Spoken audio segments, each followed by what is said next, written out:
I've been a loyal Republican since the Reagan years. I've done a lot for the party, locally, statewide, and nationally. So it feels, if you know the story, if you followed this race at all the past few months, you know that the Republican Party has unfairly backed Mr. Renacci in this race. You probably know that story. I've been moving ahead, nonetheless, with my conservative message, because I've been preaching this message for the past 25 years or more, 16 years on conservative talk radio, lobbying down in Washington, D.C. for defense foreign policy issues, fighting in the trenches for the pro-life cause.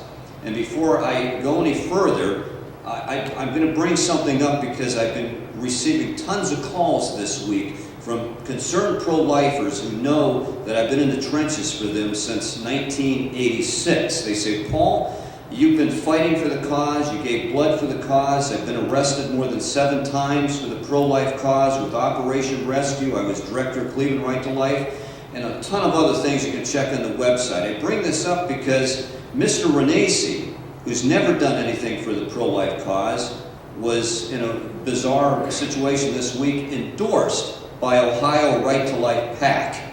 It was a very depressing day for somebody who was fighting out there for the pro-life cause, for the unborn babies.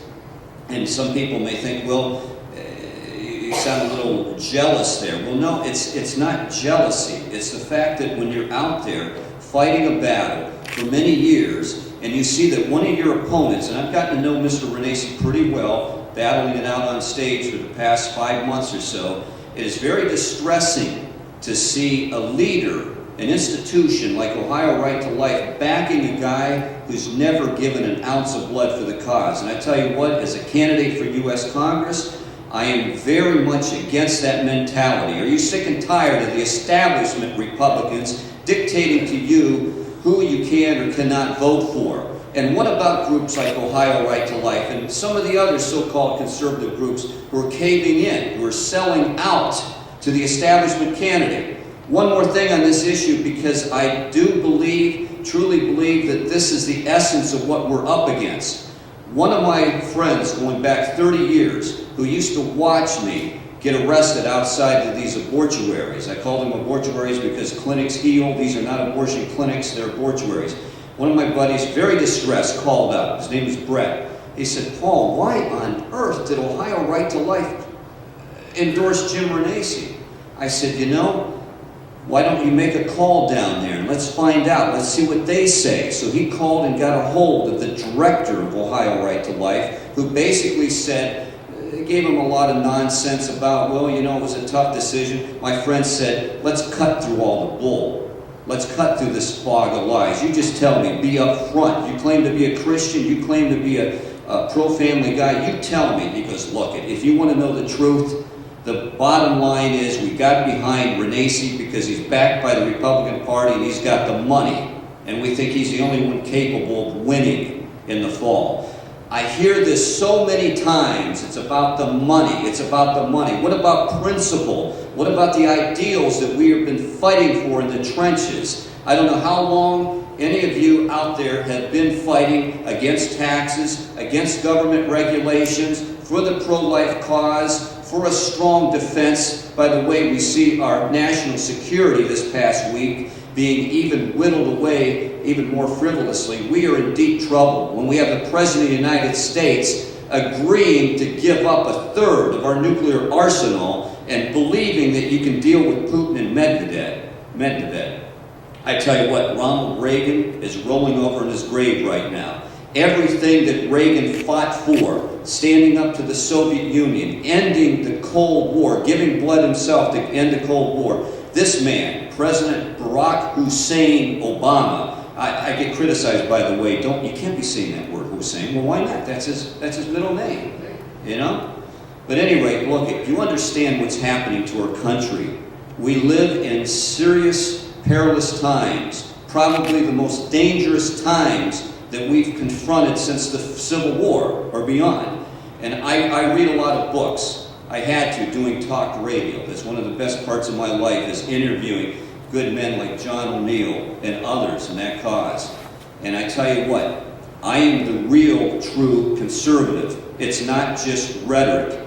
I've given blood for the pro-life cause. I've sacrificed fighting government regulations. And believe me, I get it. I understand what's happening to us. And I do believe that it's willful and planned, that the Obama administration, their agenda is to cripple the United States of America, to bring us down to third world status.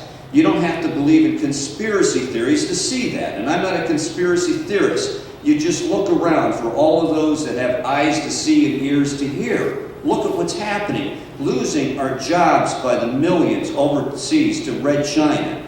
And you know, that's something else. I get it, what's happening with Red China. Just like Ronald Wilson Reagan knew that the Soviet Empire needed to be brought to its knees, I fully realize from my experience in Washington, D.C., working with some great hardcore defense-minded people, that Red China is a clear and present danger to the United States of America. I'm telling you, I've been predicting this for many years. Our trade policy is national suicide. These trade deals like GATT and NAFTA and CAFTA, they're destroying our national sovereignty. The millions of dollars that we're losing is going up to build the nuclear arsenal of Red China. Those are some of the major issues that I stand up against. That's why I'm running for U.S. Congress. And I do believe that the message can win. I'm up against big money. And I'll tell you what, the Republican Party, who's been basically ignoring myself and the other two in the race, totally ignoring us, acting like we don't exist. I tell you what, they think they can buy the election. How many people have received Jim Renacy's mailings, paid for by the Ohio Republican Party? You getting sick and tired of seeing that? Do those mailings tell you much? Can you read the man? Do you know what Jim Renacy's about by reading those little 3x5 cards or whatever? No, they tell you nothing. But I'll tell you one thing some of these cards tell you is lies. One of the newest ones is that he's been a pro-life leader all of his life. I confronted Jim in the last debate in Medina at the Republican Country Club. And I said, Jim, you know, this is nothing against you, but, you know, the party is backing you. You're ignoring us. I said, I found out from many sources that you're telling people out there that you're running against John Bocheri. I said, no, Jim, wake up. The election is May 4th. It hasn't happened yet. You are running against Paul Schiffer, Matt Miller, and H. Doyle Smith. That victory you're telling people about hasn't happened yet.